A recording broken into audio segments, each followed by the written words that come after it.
Ну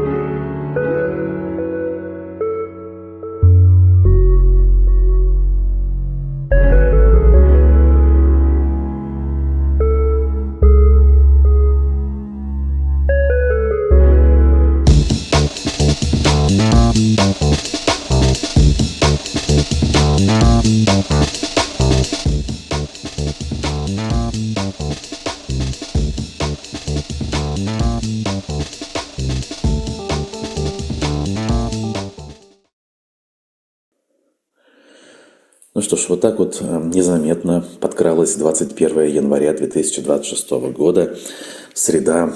Что я имею в виду? Целый месяц прошел со дня зимнего солнцестояния. Значит, уже в течение месяца, пока еще не уверенно, но все-таки продолжительность светового дня увеличивается, а ночи сокращается. Таким образом, да будет свет, хочется сказать. Весна будет, весна не за горами.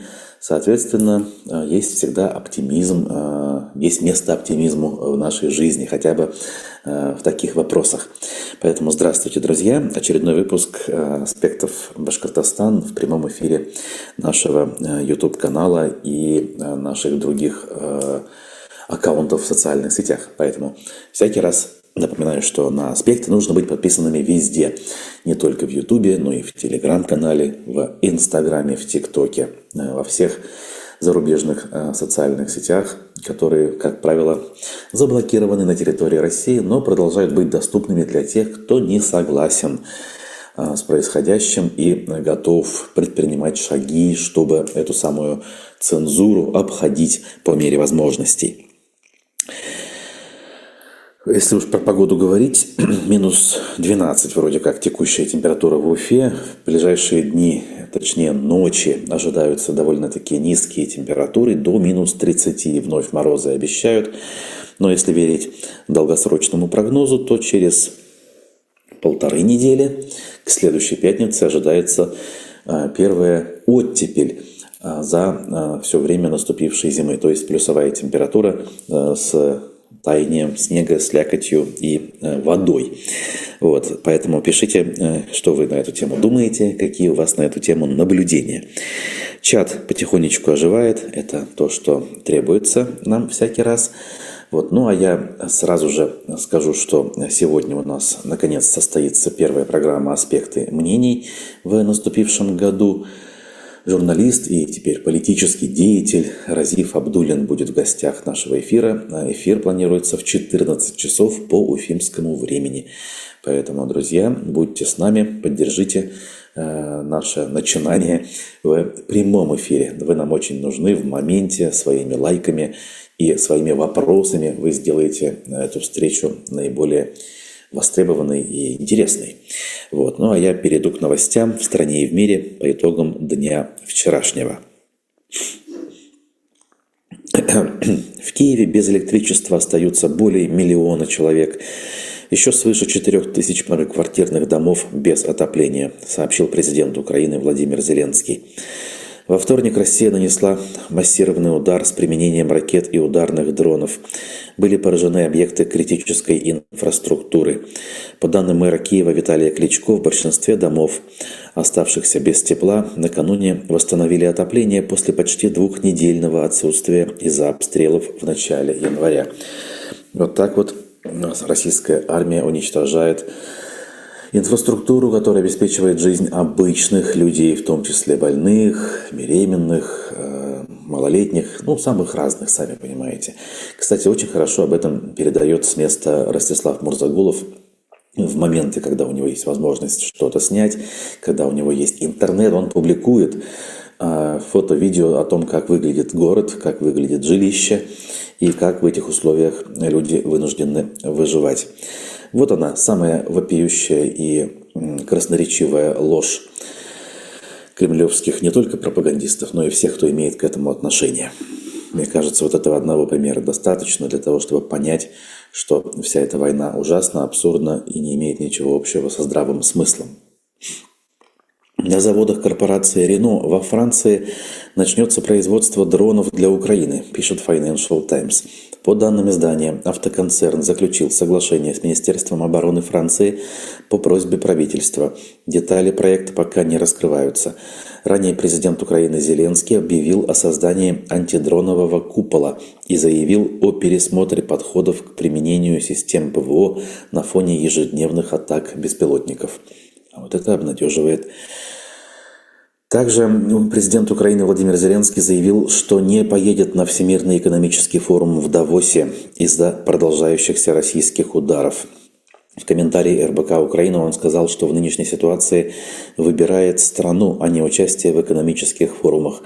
По его словам, он готов приехать в Швейцарию только при условии подписания с США документов о плане процветания Украины и гарантиях безопасности. Тем временем пришло сообщение вне этого выпуска новостей, что самолет Дональда Трампа, борт номер 1 американских ВВС, вскоре после вылета с базы ВВС Эндрюс под Вашингтоном вернулся обратно из-за незначительной технической неисправности. Видимо, решили перестраховаться. Но о том, что было дальше, или о том, вылетел ли он заново, ничего не сообщается. Видимо, уже все в порядке. Правитель Беларуси Александр Лукашенко первым из мировых лидеров вошел в Совет мира. Он заявил, что рассматривает участие как возможность повлиять на урегулирование войны в Украине, а не только на ситуацию в секторе Газа. Ранее издание Axios сообщал, что президент США Дональд Трамп объявит о расширении полномочий созданного им органа до Совета мира во всем мире. По данным портала, приглашение получили около 50 стран. Некоторые союзники Вашингтона опасаются, что инициатива станет конкурентом Совбеза ООН, где Трамп будет обладать исключительным правом вето на принятие решений.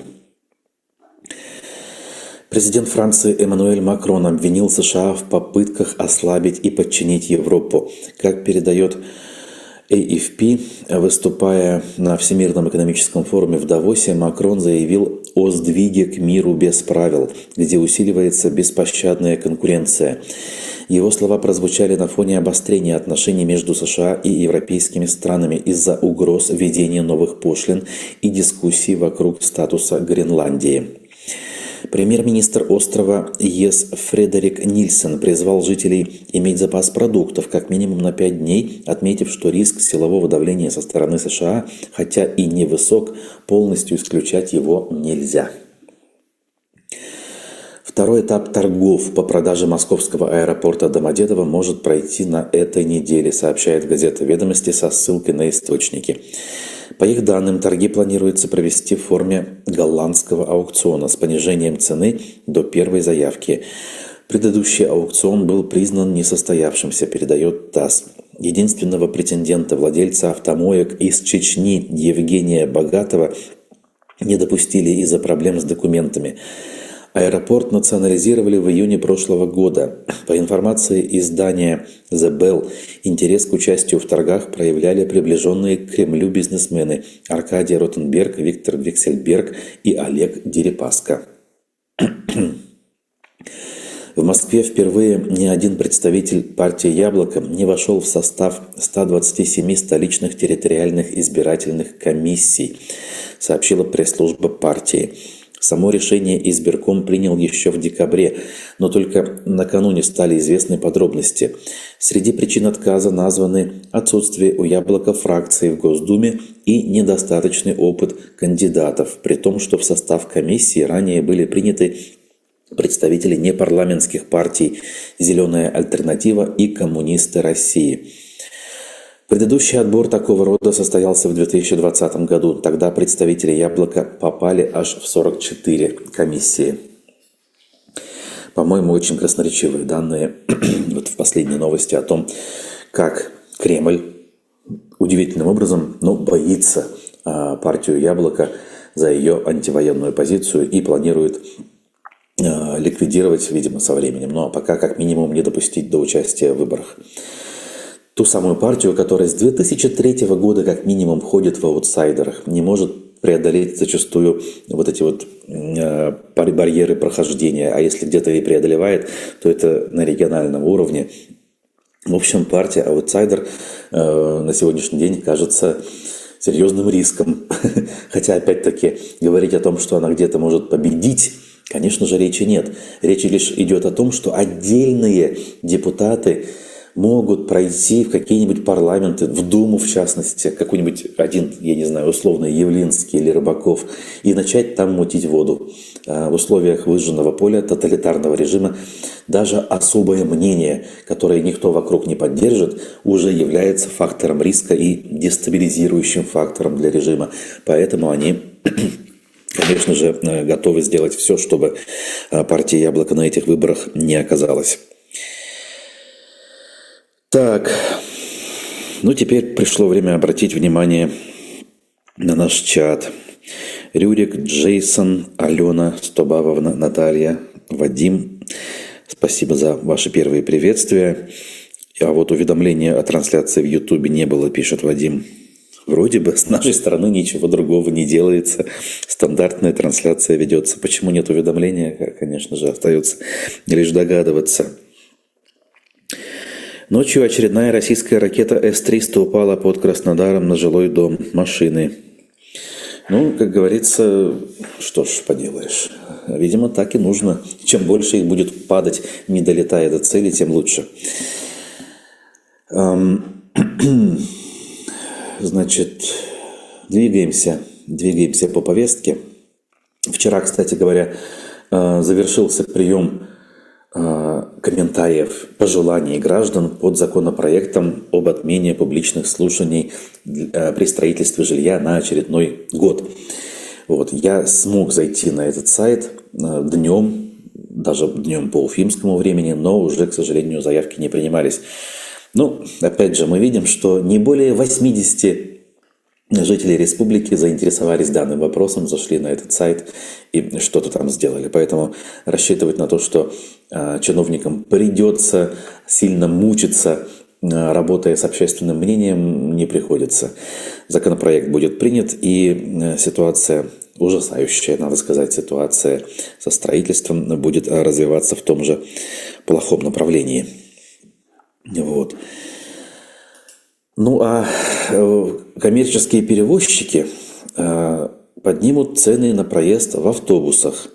Это в Уфе. Очередные повышения цен случатся вот с 1 февраля. Значит, по банковской карте, наличными и по карте Алга стоимость проезда составит одинаковые 46 рублей. И тут список маршрутов, как правило, это какие-то нишевые маршруты. Типа 209, 228, 230, 235 и так далее. Значит, аналогичные цены с 1 февраля будут на проезд в автобусах компании «Кольцо», на автобусах 207-218. Компания «Панафта» на маршруте 244 с 1 февраля повысит проезд до 50 рублей аж. Значит, также с 16 февраля на нерегулируемых перевозках по маршруту 208 проезд составит 40 рублей. То есть есть вот такой вот разброс по ценам. Также о повышении цен в компаниях государственных, таких как Башавтотранс, а также в трамваях, то есть обслуживаемых городскими властями Уфы, тоже информация была. Значит, здесь цена без скидок те же самые 46 рублей составит. А в чем разница тогда, да? А вот по Алге со скидкой цена составит 42 рубля вместо нынешних 34. Довольно-таки существенное повышение, знаете ли. Сразу на 8 рублей. Помните времена, когда проезд был 3, 4, 5, 6, 7 рублей? Так повышался по рублю. И в какой-то момент он достиг 8 рублей, ну потом 9, 10 и так далее. А тут сразу плюс 8 к имеющейся цене. Ну что ж, как говорится, вот так вот потихонечку жизнь налаживается, в кавычках, разумеется. Так, а вот Булат пишет интересное сообщение про яблоко. Мне звонили с соцопросов ЦИОМ и спрашивали про яблоко и Путина и других чиновников. Сказал, что думаю. Молодец, спасибо. не надо бояться на самом деле говорить. Все-таки, насколько я понимаю, социологические службы, они все-таки не передают данные в соответствующие органы и выполняют обещание проводить эти опросы анонимно. В общем, те, кто отвечают на вопросы честно, на самом деле ничего не нарушают. Когда на мой телефон частенько поступают звонки с российских номеров, кстати говоря, может быть, тоже это звонят всякого рода и соцопросы тоже, но, к сожалению, я знать не могу. Пару раз, когда трубку поднимал, это всегда были либо мошенники, либо торговцы контрактами на СВО. Я вам рассказывал, да, что как-то взял трубку и меня пригласили подписать контракт. Даже не так. Заявили, что ранее я очень горячо интересовался службой по контракту, поэтому они решили напомнить мне о том, о чем же я раньше интересовался. Дальше об улучшении жизни, другие новости. В Уфе восточный выезд закроют на ремонт. Инфраструктурный объект века все никак не может начать работать без ремонтов, да, то и дело его закрывают. Тут обе полосы движения аж на 5 часов его закрывают, видимо, вот в ночь на завтра, да, 22 января. Что там будут ремонтировать, это отдельный вопрос, но пишут, что какие-то инфраструктурные детали будут дополнять. Поэтому, друзья, будьте внимательны и осторожны. Тем временем интересно развиваются взаимоотношения между всякого рода структурами, имеющими отношение к власти в России. Арбитражный суд обязал транспортную дирекцию Республики Башкортостан выплатить почти 459 миллионов рублей акционерному обществу Ростелеком. С чего бы это вдруг?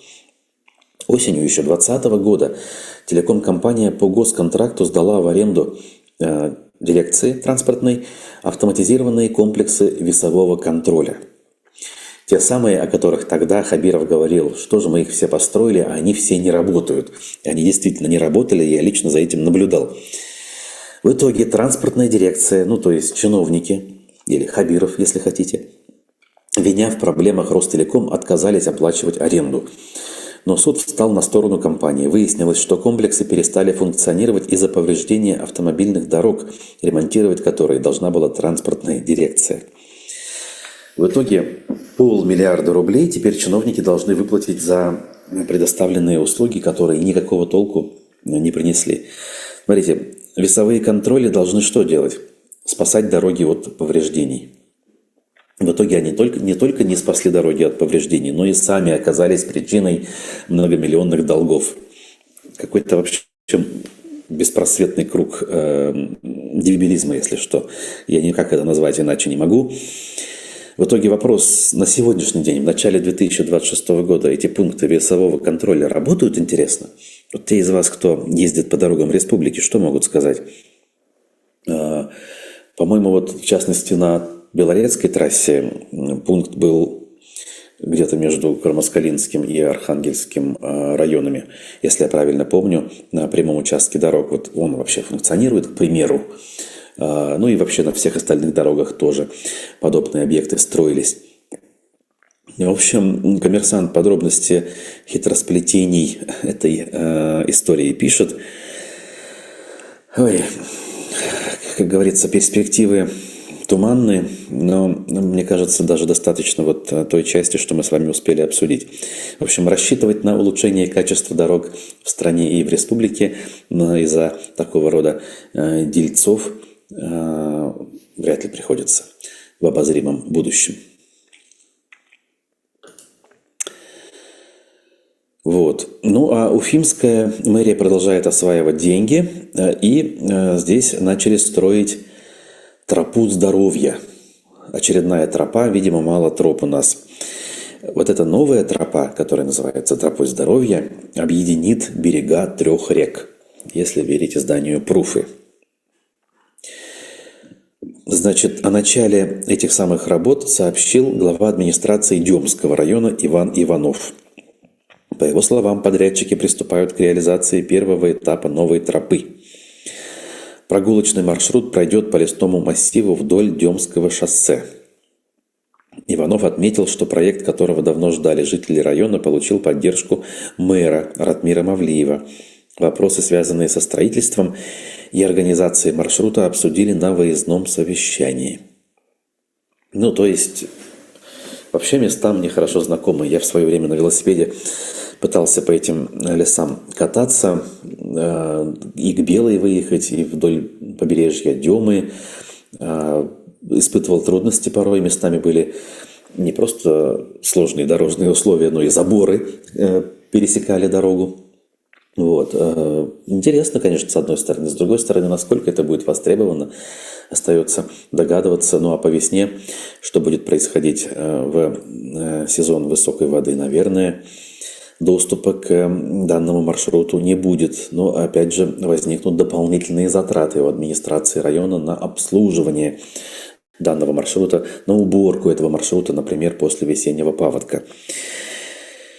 В условиях, когда очень много других инфраструктурных проблем, возникает вопрос в целесообразности, конечно, такого рода объектов благоустройства. То есть, когда у вас все готово и идеально работает, наверное, есть смысл подумать о том, чтобы что-нибудь такое интересное придумать, какую-нибудь фишечку замутить. А когда у вас, я не знаю, элементарные тротуары разбиты в центральной части района, говорить о таких фишках, мне кажется, не совсем своевременно. Или я ошибаюсь? Напишите, что вы об этом думаете.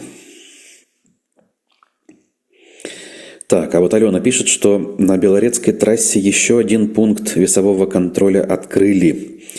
Открыть одно, а работает ли? Вот в чем вопрос. Так.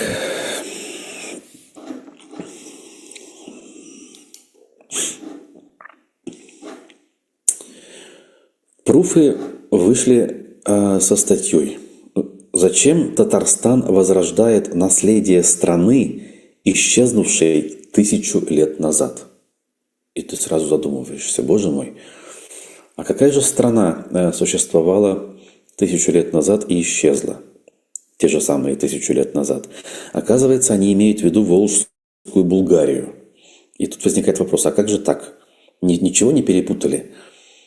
Все-таки, может быть, Волжская Булгария исчезла позже, чем 1000 лет назад, уже после нашествия монголов, после битвы на реке Калке. Вначале даже булгарам удалось победить монголов в одной битве. Правда, на следующий год все это закончилось поражением и ликвидацией страны. Но это было не 1000 лет назад, а все-таки поменьше. Мне кажется, все-таки СМИ, когда делает публикацию в текстовом виде, хотя бы в заголовке, должно немножечко более соответствовать действительности. Так материал о чем вообще? Татарстан в последние годы стал своего рода меккой российского внутреннего туризма. Окей. И стоит отметить, что за брендами вроде мечети Кул-Шариф и Чак-Чака стоит не только грамотный маркетинг, но и глубокая история. Окей. Корни ее уходят не только в эпоху Казанского ханства, но и еще более древнюю, в эпоху Волжской Булгарии. За 30 лет после распада СССР в Татарстане возведено достаточное количество культурных памятников, отсылающих к эпохе Волжской Булгарии. Дальше примеры приводятся. Например, в Елабуге в честь тысячелетия города был открыт памятник эмиру Ибрагиму, правителю Волжской Булгарии. Историки отмечают, что именно он заложил первый камень Елабуги. Главная колыбель булгарского наследия – это город Болгар, описанный еще в записках арабского писателя и путешественника Ибн Фадлана. Болгар – историко-культурный комплекс. Надо сказать, довелось там побывать в 2021 году, я там был. И кое-какие моменты, конечно, впечатлили, особенно если сравнивать с Башкортостаном, где ничего по масштабам близкого, к сожалению, нет. С другой стороны, мы прекрасно понимаем, что Башкортостан сам по себе очень интересный и уникальный регион, страна, государство, обладающее замечательной историей, стыдиться которой точно не приходится. В общем, здесь пруфы поливают голову пеплом, считая, что Татарстане все замечательно с туризмом, а у нас плохо. Да, воспользовались жирными тучными годами в этой республике гораздо более эффективно, чем в нашей. Теперь уже, как говорится, ничего не попишешь и поздно пить боржоми. Как я не раз утверждал, предположим, сейчас руководство республики нашей станет суперэффективным или там поменяется на какое-то суперэффективное руководство. Значит ли это, что мы станем догонять Татарстан? Нет, не значит. Поезд ушел, совсем не те времена. Руководство региона не имеет никакого значения для его социально-экономического развития. К сожалению, это так. Зато наши подписчики, к счастью, не дремлют и прекрасно понимают причины всех бед в республике и в стране в целом. Вашему вниманию, дорогие друзья, второй эпизод из творчества наших подписчиков. Очередной музыкальный клип у нас на канале выложен, я вчера уже на него внимание обращал. Называется он «Старичок», и вы прекрасно понимаете, о ком идет в этом творении речь. Догадываетесь, как минимум, да ведь? Давайте мы посмотрим и послушаем этот клип прямо сейчас в ходе нашей с вами встречи. Ну и заодно обсудим, если у вас какие-то мысли возникнут. Прошу вашего внимания.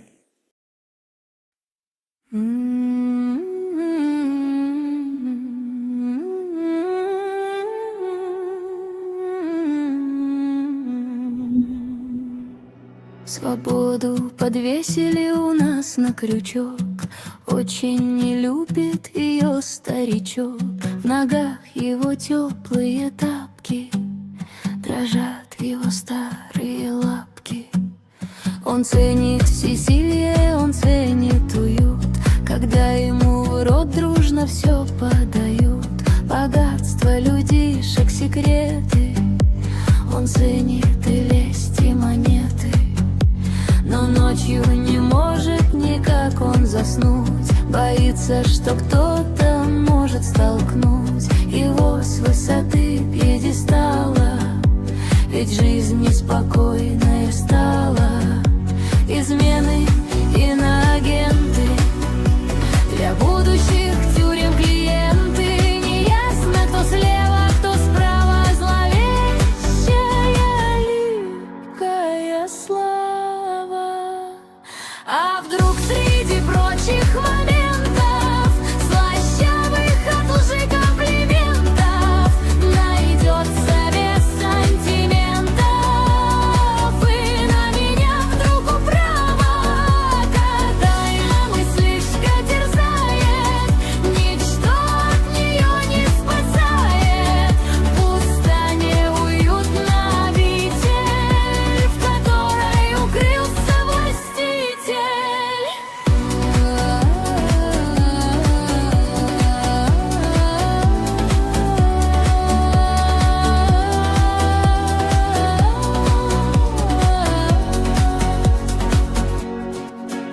А вдруг среди прочих моментов, слащавых от лжи комплиментов, найдется без сантиментов, и на меня вдруг управа, такая мыслишка терзает, ничто от нее не спасает.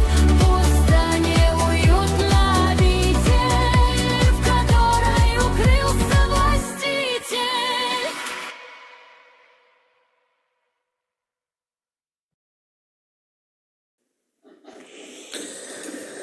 Ну что ж, вот такое вот творение. Возможно, есть у кого-то вопросы к каким-то деталям, я не знаю, там, музыкальным, поэтическим, но, по-моему, смысл прекрасный и довольно-таки приятно на ухо, значит, ложится все это творение. Поэтому, с вашего позволения, если нам дальше будут присылать подобного рода творения, мы будем дальше с вами ими делиться. Ну вот и Фируза пишет, что этот клип с удовольствием слушает почти каждый день и несколько раз еще подтанцовывает. Ну, вы, наверное, в течение 2 дней только могли успеть это делать, потому что он недавно появился. Но в любом случае я понял, спасибо. Вот. Какой вокал совершенный, пишет Софья. Кругом искусственный интеллект. Не впечатлило, пишет Стобабовна. Ну, тут, как говорится, наверняка так и есть. Ну, что поделать. Возможно, у тех, кто этим занят, нет данных, да, самостоятельно исполнить что-то такое, и уж тем более сыграть все это на музыкальных инструментах. Важен же сам посыл, сама задумка. По-моему, задумка заслуживает внимания, как минимум. Тем более, что конкуренции, скажем так, в этом направлении у нас никакой нет. Нам не из чего выбирать, если уж все-таки делать какие-то музыкальные паузы в нашей программе. Прикольно, пишет Алена. То есть мнения разделились, ну что ж, это уже хорошо. Так. Про те же пруфы тут Булат писал. Да, мы тоже с уважением-то относимся, в принципе, к изданию, которое пытается обращать внимание на проблемы, но всегда обращаем внимание в том числе на проблемы самого издания. Весь прошлый год, конечно, мы видели эпопею с давлением на пруфы. Давление мы никогда не оправдываем и не поддерживаем. На Рауфу Рахимову давили, испытывали ее на прочность, штрафовали, заставляли отработки проходить. В общем, все это мы помним. Вот. Ну а если сейчас посмотреть, то Z, военный и обозреватель пруфов по совместительству Рамиль Рахматов, вновь вернулся. И, как писали пропагандистские наши с вами Z-каналы, вновь стал главным редактором данного издания, по крайней мере, исполняющим обязанности. Не могу сказать, правда ли это, но писали таким образом. Как говорится, меняет ли это что-то? Нет, конечно. Вот мы так или иначе все равно будем продолжать следить за публикациями. Там действительно бывают иногда очень важные эксклюзивы, за которые мы благодарны и которые мы с удовольствием цитируем и комментируем в своих прямых эфирах. Далее. Дед Архимед, кстати, пишет нам Стобабовна в качестве примера. Ну да, этот товарищ гораздо моложе, чем его сценический образ, и он все делает вживую, без использования каких-либо компьютерных технологий и искусственного интеллекта. Ну, он один такой в своем роде, ну или почти один, и при этом какой у него высокий, знаете ли, уровень узнаваемости и, в принципе, уровень. Вот. Кстати, накануне оформлял документы кое-какие и пересекался с соотечественниками здесь. С любопытством обнаружил на территории консульства большой бюст Владимира Ильича Ленина.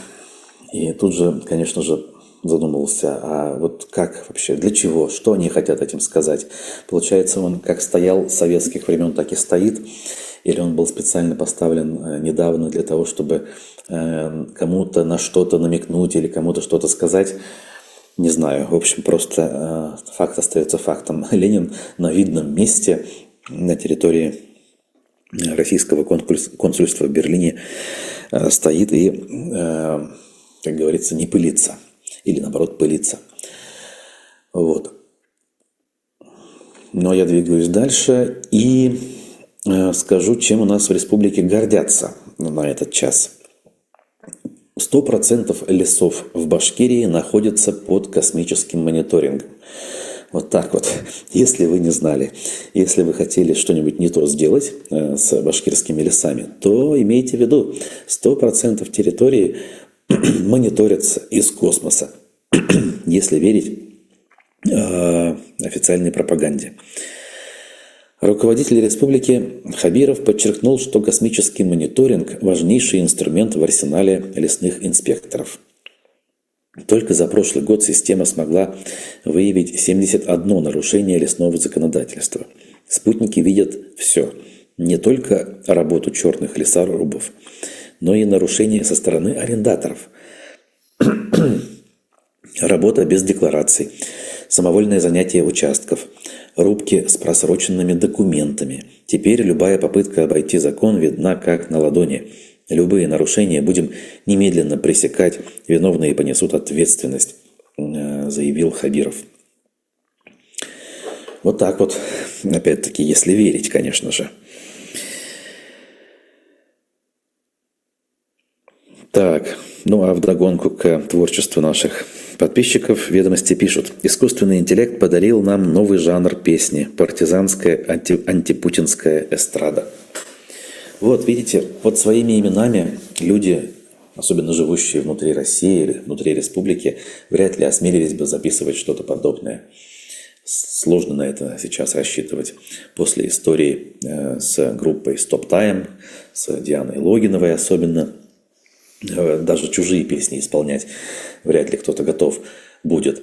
А так, пожалуйста, все более или менее анонимно, и можно довольно-таки широко развернуться в плане полета фантазии.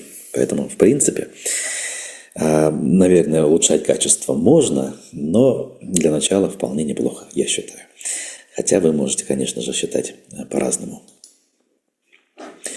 Еще одна новость с противоречивыми оценками с моей стороны, потому что разные эмоции она вызвала. Смотрите, в Уфе состоялась презентация прописи алифбе тюрки. Значит, о чем тут речь? В фирменном магазине башкирского издательства «Китаб» прошла презентация уникального издания алифбе тюрки. Первое практическое пособие по старотюркскому алфавиту позволит желающим научиться писать буквы и практиковаться в их написании. В дальнейшем этот навык может оказаться полезным при чтении старинной литературы, изданной до Октябрьской революции и 30-х годов XX века. Большой массив данных хранится в Национальном архиве и Национальной библиотеке. Одним из авторов издания стал депутат Госсобрания на сегодняшний день, в прошлом публицист Шамиль Валеев. Представляя проект, он отметил, что популяризирует графику, которой мы не пользуемся уже примерно 100 лет. Дальше он говорит: это был не арабский язык. Как европейцы пользуются латиницей, так люди пользовались арабо-персидскими литерами, чтобы передавать наши родные слова, имена и названия населенных пунктов. Наш замысел был таким – втянуть людей в каллиграфию и укрепить каждую букву примером.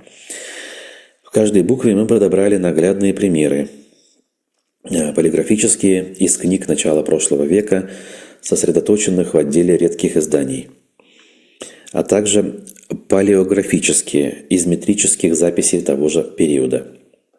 В общем, с точки зрения науки, истории нашей, по-моему, замечательное начинание.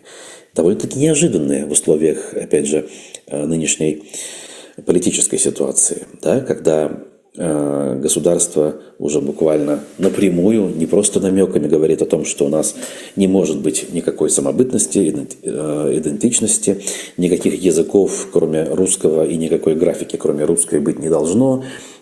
Пока законы еще такие не приняты, но пропагандисты об этом кричат из каждого утюга, так ведь? А тут, смотрите, мы изучаем какие-то свои особенности, которые из прошлого. А не грозит ли это тем, что кто-то на местах захочет более серьезно углубиться, скажем так, в предысторию, и, может быть, какие-то выводы сделать не те? В общем, по тонкому льду ходят наши с вами соотечественники, скажем так, да? Вот. Но здесь, наверное, ирония в большей степени, но в любом случае мы должны как бы понимать и осознавать, в какой ситуации, в какой точке истории, в конце концов, мы сейчас оказались. Так что, в общем, по-разному. С одной стороны, можно похвалить, с другой стороны, можно проиронизировать, с третьей стороны, можно удивиться вообще, зачем это все нужно и даст ли это свой какой-то результат. Хотя тем, кому интересно, кто захочет как-то изучить, наверное, это откроет чуть более широкий кругозор, да, тем более широкие окно возможностей, широкое. Потому что книгу взять и изучить гораздо проще, чем изучить широкий массив данных. Скажем так. В общем, Башинформ об этом пишет, если что, можете обратить внимание и всю информацию найти на страницах данного издания. Я под занавес напоминаю, что каждое утро мы выходим в прямой эфир для того, чтобы обсудить текущие новости, а в другое время, в зависимости от дня и спикера, мы будем делать интервью. Поэтому ждем вашей поддержки, дорогие друзья. Не только лайками и комментариями, но и финансовую поддержку вы можете до сих пор вполне законно оказывать нашему изданию с помощью способов, которые описаны в описании к нашей трансляции. Как говорится, настоятельно рекомендую это делать всем тем, у кого есть возможность. Мы нуждаемся. Сегодня в 14 часов у нас наш замечательный друг и коллега, политик Разиф Абдуллин будет гостем программы «Аспекты мнений». Не пропустите. А пока что я желаю всем хорошего дня и прощаюсь до новых встреч. Всем пока.